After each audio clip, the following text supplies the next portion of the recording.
నిన్న ఒంగోలులో సొంతింటి కళ అనే సాకారంతో మా బాలినేని శ్రీనివాసరెడ్డి గారు మాట ఇచ్చి మడమ తిప్పకుండా చెప్పారంటే చేస్తారంటే అనే కార్యక్రమంలో భాగంగా మా వాసన్న సీఎం గారి చేతుల మీదుగా 20,000 మందికి పైచిలకు అంటే మొత్తం 25,000 శాంక్షన్ అయ్యి గతంలో ఇచ్చినవి.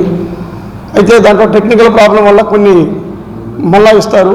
అదేవిధంగా నిన్న పట్టాలు పంపిణీ జరిగిన కార్యక్రమంలో భాగంగా మీరు టీవీ ఛానల్స్లో చూసి రోడ్డు మీద కోలాహలం చూసి కళ్ళల్లో జిల్లేడు పాలు చెవుల్లో బయట చెప్పుకుంటున్న మాటలు విని చెవుల్లో సీసాలు పోసుకొని మీరు కళ్ళు మంటతో మా ఎమ్మెల్యే గారైన బాలినేని శ్రీనివాసరెడ్డి గారి మీద అవాకులు చవాకులు పేలారు నిన్న ప్రెస్ మీట్లో.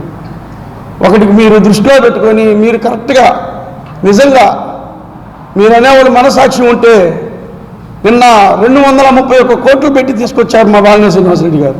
దాంతోపాటు 1,80,000 లెక్కన 25,000 మందికి 450 కోట్లు ఖర్చు అవుతుంది. దీంతోపాటు మళ్ళా నిన్న శ్రీలక్ష్మి గారు సెక్రటరీ గారు వాసంతో చెప్పడం కూడా జరిగింది. ఇన్ఫ్రాస్ట్రక్చర్లో భాగంగా వాటర్ సప్లైకి దానికి మళ్ళీ 220 కోట్లు దానికి శాంక్షన్ అవుతుంది. అంటే దరిదాపులుగా 1000 కోట్లు ఒక నగరాన్ని నిర్మిస్తున్నారు జగన్మోహన్ రెడ్డి గారు మా బాలినేని శ్రీనివాసరెడ్డి గారి ఆధ్వర్యంలో. ఒకటి గుర్తుపెట్టుకోండి, 6 నెలల ముందు చేశారనంటే దీనికి కారణం ఎవరు? మీరు కాదా? దానికి తప్పుకి ఆ కారణం మీరు కాదా? ఇప్పుడు కూడా అవాకులు చవాకులు పెడుతున్నారు. మీరు 10 రోజుల్లో ఇవ్వగలిగితే మీరు ధన్యవాదాలు చెప్తానన్నారు మీ ఎమ్మెల్యే గారు. ఏది ఆ విషయం ఏది? ఆ పదవే లేదు. పైపెచ్చు వైసీపీ వాళ్ళకే ఇచ్చారని అంటున్నారు. నేను లిస్టులోంచి కొన్ని పేర్లు తీసి టెక్నికల్గా మీ పార్టీ వాళ్ళ పేర్లు కొట్టి చూపిస్తే మీరు ఆ రోజు మాట్లాడతారు, జీవితంలో మాట్లాడకుండా ఉంటారా? మీ తెలుగుదేశం వాళ్ళు, మీ తెలుగుదేశం సామాజిక వర్గమైన వాళ్ళకి ఎంతమందికి వచ్చినాయో నేను నా డివిజన్లోనే చూపిస్తా. ఎగ్జాంపుల్ మా సొంత డివిజన్ నేను 27 డివిజన్లో నేను చూపిస్తాను. మీ సామాజిక వర్గం వాళ్ళు అయితే తెలుగుదేశం కార్యకర్తలు అయితే మేము ఎవరికి అడ్డుపడలా. వాళ్ళ మనసాక్షి తెలుసు. నేను పార్టీలు కాకపోయినా కానీ మాకు ఇచ్చారు పట్టాలు, అర్హులైన వాళ్ళు కాబట్టే పట్టాలు ఇచ్చాము ఈరోజు. ఒకటి గుర్తుపెట్టుకోండి. దీంతోపాటు మా బాలినేని శ్రీనివాసరెడ్డి గారు ఎంత చిత్తశుద్ధితో ఈ 10 రోజులు పనిచేశారనేది మాకు తెలుసు.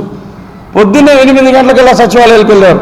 ఎందుకంటే వాళ్ళు లేటుగా 10 గంటలకు ఆఫీస్కి వస్తారేమోనని వాళ్ళ టైమింగ్ ప్రకారం 8 గంటలకల్లా సచివాలయాలు విజిట్ చేయడం వల్ల రాత్రి 11 గంటల దాకా వెబ్సైట్ ఓపెన్ చేసుకొని పట్టాలు అందరికీ రిజిస్ట్రేషన్ చేయడం జరుగుతుంది.